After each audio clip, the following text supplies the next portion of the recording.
अस्सलामुअलैकुम and welcome to my channel. आज की इस वीडियो में हम रिसर्च प्रपोजल को डिस्कस करेंगे। अगर आप इससे पहले मेरे चैनल पर न्यू हैं तो प्लीज़ लाइक और सब्सक्राइब ज़रूर कीजिएगा। What is research proposal? A research proposal is a concise and well organized summary of the research you propose to do. It sets out the main points or questions you want to address. It describes the broad field of study in which your research is conducted, referencing current knowledge and any recent discussions on the subject.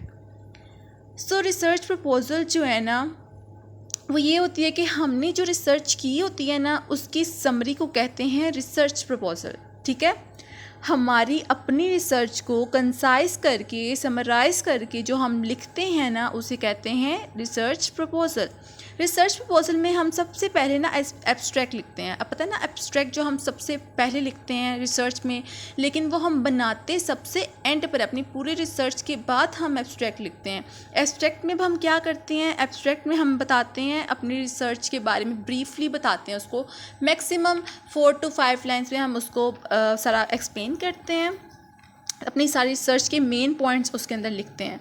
ठीक है, इसके बाद आ जाता है introduction. इसमें आप बताते हैं अपनी प्रोसेस के बारे में कि आप किस चीज़ पर जो है ना काम कर रहे हैं, रिसर्च कर रहे हैं। आप रीजंस बताते हैं कि कौन सी इश्यूज़ आए, कैसे आपने मतलब अपनी रिसर्च की, क्या मतलब की चीज़ें रेस की हैं इसके अंदर।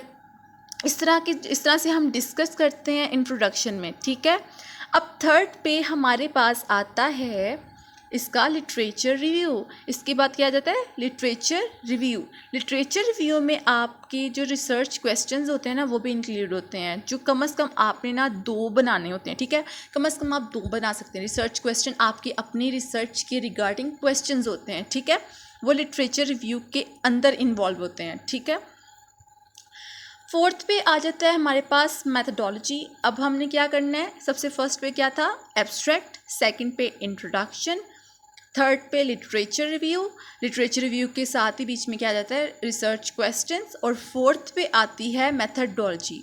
इसमें आपने ये बताना होता है कि जो आपने रिसर्च की है उसमें मेथड कौन सा यूज़ किया आपने। ठीक है, मेथड बताने के आपने क्वालिटेटिव मेथड यूज़ किया है, क्वांटिटेटिव, इस तरह के जो मतलब क्या होता है, या मिक्स मेथड यूज़ किया है। ठीक है, ज़्यादातर हम तो क्वालिटेटिव और क्वांटिटेटिव ही करते हैं।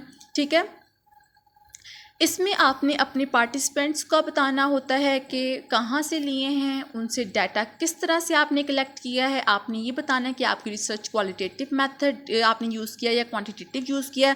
मींस आपने जो डाटा कलेक्ट किया है वो इंटरव्यू बेस्ड किया है या सर्वे के बेस पे किया है। ठीक है, सर्वे के बेस मतलब वही जो क्वेश्चनियर बना के जो आप डाटा कलेक्ट करते हैं जिस तरह से, उसे कहते हैं। ठीक है, फिर आप बताते हैं कि जो आपने मटेरियल या डाटा जो भी आपने कलेक्ट किया है वो आपने किस तरह से कलेक्ट किया है। आपने ऑनलाइन बेस पे कलेक्ट किया या आपने फेस टू फेस इंटरेक्ट किया, मींस कि आपने इंटरव्यूज़ लिए हैं, किस तरह से आपने कलेक्ट किया। ये सारी चीज़ें जो है ना ये आपने इसमें एक्सप्लेन करनी है। तो ये बन जाता है आपका रिसर्च प्रपोजल।